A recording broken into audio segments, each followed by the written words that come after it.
You think you can keep hiding behind your independence, Lauren? This waterfront estate was built on more than just your paycheck, and your aunt and I have the records to prove it. My mother's voice was steady, almost gentle, but the words landed like ice. After that health scare last month, it's obvious you can't manage this place or your business alone. We're stepping in before you lose everything. She slid the folder across my desk, the papers inside already tabbed and highlighted. Your aunt has been helping me put this together. She knows exactly how the funds were moved. If you don't sign the transfer today, we'll have no choice but to protect the family the only way left. I stared at the documents without touching them. My hands stayed flat on the polished wood. Your aunt and I are done waiting for you to come to your senses. Sign it or the business audit and everything else goes public. Family loyalty has limits, and you've pushed past every one of them. Hi, my name is Lauren Bennett. I am 29 years old. The folder sat between us like a loaded weapon. I didn't reach for it, I didn't raise my voice. I simply watched my mother's face, the same face that had smiled at my college graduation and helped me pack for my first apartment, and realized the woman standing in my office was no longer the person I had trusted with my life. The health scare had changed everything for her, but not in the way I expected. It started 6 months earlier with a routine checkup that turned into 3 days of tests.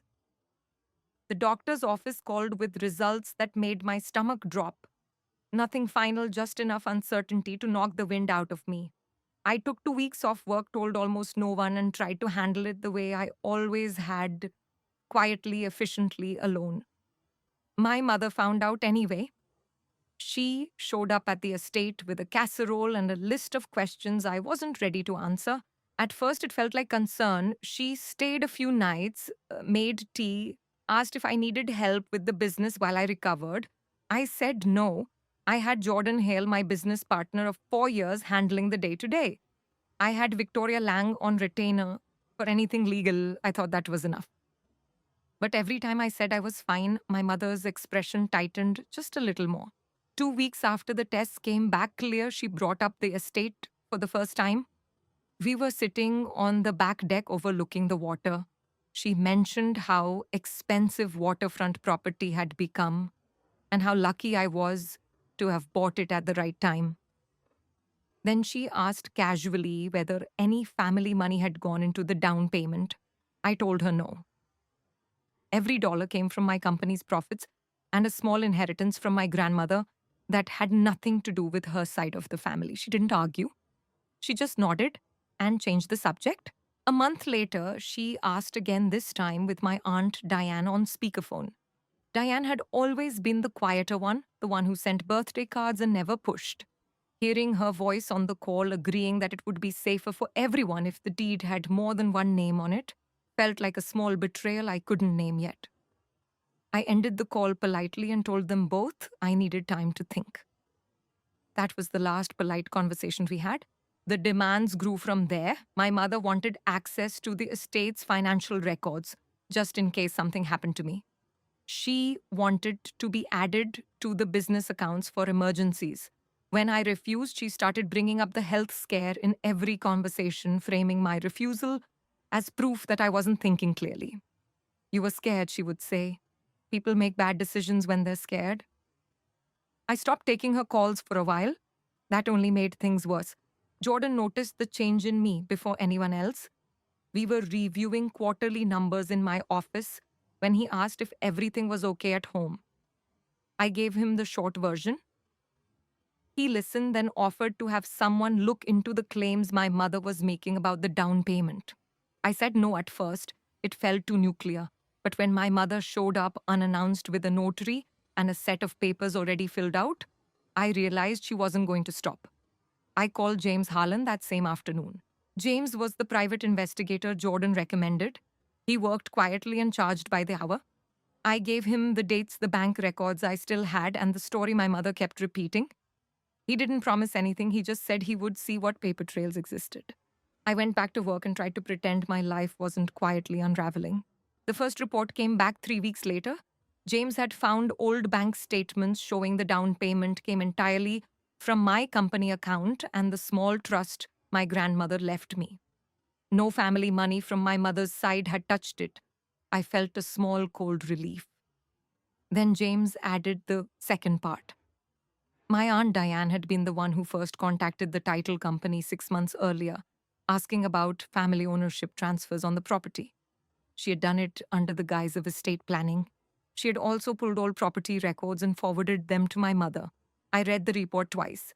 The second time my hands shook, Diane had always been the safe one. She sent flowers when I opened the business. She remembered my favorite coffee order. The idea that she had been quietly digging into my life while pretending to check on my health made something inside me go very still. I didn't confront them right away.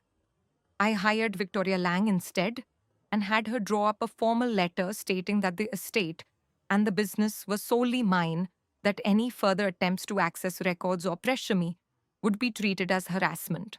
I sent it certified mail. My mother called the same day it arrived. She didn't mention the letter. She asked if I was feeling better and whether I had reconsidered sharing the burden. I told her I needed space. She told me space was a luxury sick people couldn't afford. That was the week the anonymous envelope arrived at the office. No return address.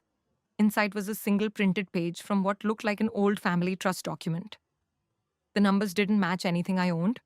At the bottom, someone had handwritten a note in blue ink: "Ask your mother where the rest of the money went." I put the page in my desk drawer and didn't tell anyone, not even Jordan. I wanted to see what else would surface before I reacted. 2 days later, my mother called again. This time, she didn't ask. She informed me that she and Diane had scheduled a meeting with the business's accountant for the following week to review everything together, she said, as a family. I told her the accountant worked for me, not for her. She laughed, a short, tired sound I had never heard from her before. "You're not thinking straight again, Lauren. We're doing this for you." I hung up and sat in my office until the sun went down over the water. The estate was quiet. The business was stable. My health numbers were good. On paper, nothing was wrong. But the folder my mother had placed on my desk that morning was still sitting there, and I knew the next time we spoke, the conversation would not end with me saying no. I looked at the water and wondered how many more times I could say no before the people I had trusted most decided I no longer had the right to say anything at all. Have you ever watched someone you loved rewrite your entire life story while you were still living it? I kept wondering how far my mother and aunt were willing to go before they realized I wasn't going to sign anything. What would you have done if the people who raised you started treating your success like something they were owed? The next morning, I woke up to 3 missed calls from my mother and a single text from my aunt that read only, "We need to talk before the meeting." I deleted the text poured coffee I didn't taste and drove to the office early.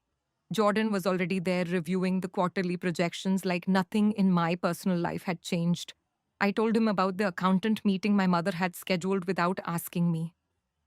He stopped typing and looked at me for a long moment. "You want me to cancel it?" he asked. I shook my head. "No. Let them show up. I want to see what they actually bring."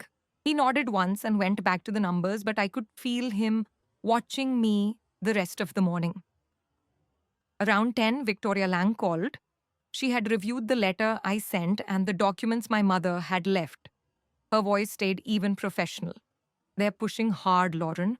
The language in their draft transfer is aggressive. If you sign anything like that, you're giving them leverage over both the estate and the company accounts. Don't go to any meeting without me or someone from my office present." I thanked her and hung up. 10 minutes later, my mother called again. This time I answered. "Lauren, honey." "We're all worried," she said, the same gentle tone she had used in my office. "Diane and I spoke with the accountant yesterday. He agrees that having family oversight on the larger accounts would protect you if anything like last month happens again." "You were so tired then. You missed 2 client calls. People noticed." I kept my voice calm. "I was recovering from medical tests, Mom," I told the team. "Jordan covered everything. There was no crisis." She sighed, the sound heavy with disappointment. "That's not how it looked from the outside. Your aunt has been fielding questions from people who care about you. They're concerned the stress is affecting your judgment. We just want to help before it gets worse." The word help landed like a stone. I ended the call without raising my voice and walked straight to Jordan's office. He looked up when I closed the door. They're telling people I'm unstable, I said, using the health scare as proof. Jordan's jaw tightened. That's not okay. Do you want me to send something to the team clarifying what actually happened? I thought about it. Part of me wanted to hide it to keep the family mess private, but the other part knew that silence was exactly what my mother and aunt were counting on. Yes, I said, keep it factual, just the dates I was out, and that everything was covered. He nodded and started typing before I even left the room. That small act of loyalty loosened something tight in my chest. At least one person still saw me clearly. Later that afternoon, James Harlan sent his updated report. I opened it at my desk with the door closed. The private investigator had pulled more records. My Aunt Diane had contacted the county title office 3 months earlier, asking about adding family members to an existing deed for estate planning purposes. She had used my mother's name on the inquiry, but listed herself as the person to contact. She had also pulled old property tax records and forwarded them to an email address that James traced back to my mother. There was no mention of any family money ever being used for the down payment or any improvements. Everything traced to my company and the small trust from my grandmother. I read the last paragraph twice. My aunt had started this quietly months before my health scare, before I had any reason to suspect either of them. The health scare had simply given them a story they could use out loud. I forwarded the report to Victoria Lang and asked her to prepare a stronger response. Then I called Jordan into my office and showed him the relevant pages. He read in silence, then set the papers down. This is deliberate, he said. They've been building a paper trail to make it look like you've been hiding something. If they take this to your clients or the bank, it could get messy fast. I felt the first real flicker of fear since the whole thing started. Not fear of losing the estate or the money. Fear of losing the version of myself I had worked years to build, the one who handled things, who didn't need saving, who could trust the people closest to her. Jordan must have seen it on my face. I'm not going anywhere, he said quietly. Whatever they try next, we document it and we respond through the lawyer. You don't have to do this alone. That night, I drove back to the estate later than usual. The water was dark and still. I sat on the deck with a glass of wine I barely touched and watched the lights across the bay. My phone lit up with a call from an unknown number. I almost let it go to voicemail, but something made me answer. It was my cousin Brian. I hadn't spoken to him in over a year. He lived 2 states away and had always stayed out of family drama. Hey, Lauren, he said, his voice careful. I got a weird call from Aunt Diane today. She said you were having some kind of breakdown and that the family needed to step in before you lost the house or the business. She asked if I would talk to you. I told her I'd rather hear it from you first. I closed my eyes. The betrayal kept widening. They weren't just coming after me. They were recruiting other people to believe their version before I could tell mine. I'm not having a breakdown, Brian, I said. I had some medical tests that worried me for a few days. Everything came back fine. My mother and aunt want me to sign over part of the estate and give them access to the business accounts. I said no. That's the whole story. There was a long pause. That doesn't sound like them, he said finally. But, okay, if you need anything, let me know. I don't want to get in the middle, but I'm not going to help them push you either. After we hung up, I sat in the dark for a long time. One ally still standing. One person who had chosen to ask me directly instead of believing the story being spread. It felt like a small, fragile win. The next morning, the accountant called me directly. He sounded uncomfortable. Your mother and aunt scheduled a review for tomorrow afternoon. They said it was urgent and that you were aware. I wanted to confirm before I blocked the time. I told him the meeting was not happening and that any future requests needed to come through me or my attorney. He agreed quickly and hung up. 10 minutes later, my mother called. I let it ring through to voicemail. The message she left was short and cold. Lauren, you're making this harder than it needs to be. We're trying to protect you. If you won't meet with us, we'll have to protect the family assets another way. Your aunt has already spoken with people at the bank. They're concerned too. I played the message twice. Then I called Victoria Lang and told her everything. She listened without interrupting, then said, "They're escalating. The bank comment is new. I'll send a formal notice today that any contact about your accounts must go through counsel. In the meantime, document every call, every text, every visit. We're building a record." That evening, I met Jordan for dinner at a quiet restaurant near the water. We didn't talk about work at first. He asked how I was sleeping. I told him not well. He nodded like he understood and didn't push. Halfway through the meal, my phone buzzed with a new email from James Harlan, subject line additional findings. I opened it under the table. The investigator had pulled phone records my mother had requested from the family plan we still shared on paper. She had pulled detailed logs for my number going back 6 months. The health scare period was highlighted. She had also searched for any calls or texts I had made to doctors or hospitals. James noted that this kind of request usually required consent or a court order, but the family plan loophole had let her do it quietly. I set the phone down and looked across the table at Jordan. "They pulled my phone records," I said, "during the time I was dealing with the tests." Jordan's expression darkened. "That's not concern. That's surveillance." We finished dinner in near silence. When he walked me to my car, he said, "Whatever you decide to do next, I've got your back. But you don't have to keep taking this alone. Let Victoria handle the legal side. Let me handle the business side. You just decide what you actually want." I drove home with the windows down, the night air cold against my face. The estate looked peaceful from the driveway lights glowing in the windows. I had chosen the dock, empty and still. Inside, I poured another glass of wine and opened my laptop. I started a new encrypted folder and dropped every email, every voicemail transcription, every report from James into it. Then I wrote a single sentence at the top of a new document. "They are not protecting me. They are building a case against me." I saved it and closed the laptop. The house was quiet. No one else was coming through the door tonight. For the first time in weeks, I let myself feel the full weight of what was happening. My mother and my aunt, the two people who had known me longest, had decided that my success, my home, my business, even my private health moments belonged to them if I wouldn't share them willingly. I sat on the couch until the wine was gone and the lights across the bay had mostly gone dark.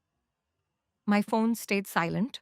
No more calls, no more texts, just the quiet knowledge that the next move would be theirs, and it would probably be worse than a folder on my desk or a scheduled meeting I could cancel. I didn't know yet how much worse it would get.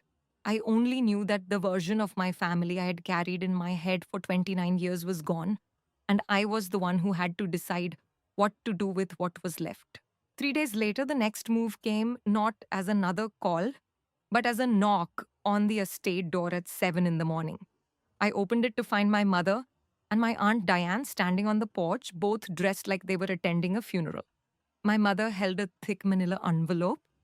Diane stood half a step behind her, arms crossed, eyes already scanning the inside of the house like she was taking inventory. "We are not leaving until you hear us out," my mother said. Her voice was calm, almost kind. "This has gone on long enough." I didn't invite them in. I stepped onto the porch and closed the door behind me. "Victoria Lang is on her way. Anything you want to say, you can say with her here." Diane made a small, impatient sound. "Lauren, this paranoia isn't healthy. After everything that happened with your health last month, we're worried the stress is clouding your judgment. We brought the paperwork again. Simple. We add our names to the deed and the main accounts. That way, if anything happens to you, the family isn't left scrambling." I looked at my aunt. "You pulled my phone records. You contacted the title company before I ever got sick. That wasn't worry, that was preparation." Diane's face didn't change. "We were protecting you, you just can't see it yet." My mother held out the envelope. "Sign it today and we can all move forward. Keep refusing and we'll have to protect the assets another way. The accountant already has questions about some of the transfers around the time you were out. We told him we'd sit down together." Before I could answer, a car pulled into the driveway. Victoria Lang stepped out, briefcase in hand, wearing the same steady expression she always wore in court. She walked up the steps without rushing. "Mrs. Carter, Miss Foster," she said. "Any discussion about Miss Bennett's property or business happens through me now. You've both received the formal notice. My mother didn't look at the lawyer. She kept her eyes on me. You're letting strangers decide what's best for this family. After everything we did for you growing up, after we were there when you were scared about those tests, this is how you repay us. The health scare reference hit exactly where she meant it to. I felt the old reflex to explain, to soften, to make her understand I wasn't rejecting her, just the demand. I didn't give in to it. I already repaid every cent you ever spent on me, I said. With interest, this estate and this business were built after I left home. You know that? You just decided it doesn't matter? Diane stepped forward. You're being selfish? People are already talking. Your friend Sophia called me last night because she was concerned. She said you've been distant and short with everyone. That's not like you. The mention of Sophia Grant, a friend I had known since college, landed harder than I expected. I hadn't told Sophia the details. If she was calling my aunt, it meant my mother's version had already reached her. Victoria's voice stayed even. This conversation is over. Any further contact will be documented and addressed legally. My mother finally looked at the lawyer, then back at me. Something in her expression shifted, the gentle mask slipping for a second. You think you're strong enough to do this alone? You're not. When it falls apart, don't come crying to us. They turned and walked back to their car. I stood on the porch until they drove away. Victoria stayed with me for another 20 minutes, going over next steps. We filed the formal cease and desist that afternoon. James Harlan sent one final update from the investigator, confirmation that the accountant my mother and aunt had been pressuring had flagged several account access attempts that traced back to logins from my mother's devices. The business audit they kept threatening was actually an attempt to create a paper trail that made my mother and aunt look like concerned overseers. Instead, it showed unauthorized access attempts. That evening, Jordan called. The team got an email from your mother this afternoon, he said. She CC'd 3 clients. It was framed as concern for your health and suggested they route future communications through her for stability. I already replied to everyone with the facts and copied Victoria. But Lauren? One of the clients wrote back asking if you were okay. They sounded worried. I thanked him and hung up. Then I called Sophia Grant. She answered on the second ring, but her voice was careful. I heard you're going through a lot, she said. Your mom said the stress from being sick made you paranoid about money and family. She asked me to check on you. I kept my tone steady. Sophia, my mother, and aunt are trying to take control of my home and my company by claiming I'm not capable. They used the time I was dealing with medical tests as proof. I have records showing they were planning this before I ever got sick. I'm not paranoid. I'm protecting what I built. There was a long silence. I don't know what to believe, she said finally. I just don't want to be in the middle of a family fight. After we hung up, I sat with the phone in my hand for a long time. One more person had stepped back, not because they hated me, because believing my mother's version was easier than sitting with the truth that someone they trusted was capable of this. The next morning, Dr. Lisa Moreno's office called. My mother had requested my recent medical records for family planning purposes. The office had refused without my written consent, but they wanted me to know. I gave them permission to send a simple statement confirming that all tests had come back clear and that I had been cleared for normal activity. Nothing more. It felt like one small necessary defense. That afternoon, the hidden letter arrived. It came in a plain envelope with no return address, postmarked from the town where my grandmother had lived. Inside was a single sheet of paper, old enough that the edges had yellowed. It was a letter my grandmother had written to my mother 10 years earlier, right after I bought my first small property. I recognized the handwriting immediately. The letter was short. My grandmother had heard my mother talking about helping Lauren manage her money now that she has assets. My grandmother wrote, "Do not do what you're planning." That girl earned every dollar herself. If you try to insert yourself into her success the way you tried with your sister's inheritance, you will lose her. Some things are not yours to take just because you gave birth to the person who built them. I read it 3 times. My hands were steady. The letter didn't make me feel vindicated. It made the loss sharper. My grandmother had seen the pattern years ago. My mother had ignored the warning. And now I was the one paying the price for finally saying no. I forwarded a photo of the letter to Victoria and to Jordan. Then I drove to the office. Jordan was waiting in the conference room with Victoria on speaker. We went through everything one last time: the PI reports, the unauthorized access logs, the phone records, the letter, the statements from Dr. Marino's office, the client emails my mother had sent. Victoria prepared the final package for the cease and desist and a formal demand that my mother and aunt stop all contact and all attempts to access my accounts or property. I signed the documents without hesitation. 2 weeks later, the business audit my mother and aunt had pushed for finally happened, but not the way they wanted. The accountant, after seeing the access logs and the formal legal notices, flagged the attempts as potential fraud on their end and notified the bank. The bank froze several pending transfer requests that had been initiated under my mother's credentials. The audit exposed their interference instead of mine. I didn't celebrate. I simply changed every password, moved the estate into a new LLC with only my name, and had Victoria send one final clear letter. Any further contact would result in restraining orders and criminal complaints for unauthorized access and defamation. My mother never replied directly. My aunt sent one text: "You're going to regret cutting off the only people who ever truly cared about you." I didn't answer. Brian Carter called once more. He said he couldn't get involved but hoped I was okay. Sophia Grant stopped returning my messages. Jordan stayed professional and steady, but the easy friendship we had before carried a new carefulness. He had seen how far family could reach when they decided you no longer belonged to yourself. I kept the waterfront estate. I kept the business. I kept showing up to work and paying the bills and walking the dock at night when the water was still. The silence that used to feel like peace now sometimes felt like absence. There were no dramatic confrontations after that last letter, no apologies, no reconciliation, just the slow, quiet distance of people who had chosen their version of the story over the person living it. Some nights I still wonder if there was a different way to draw the line that wouldn't have cost so many relationships. But every time the thought comes, I remember the folder on my desk.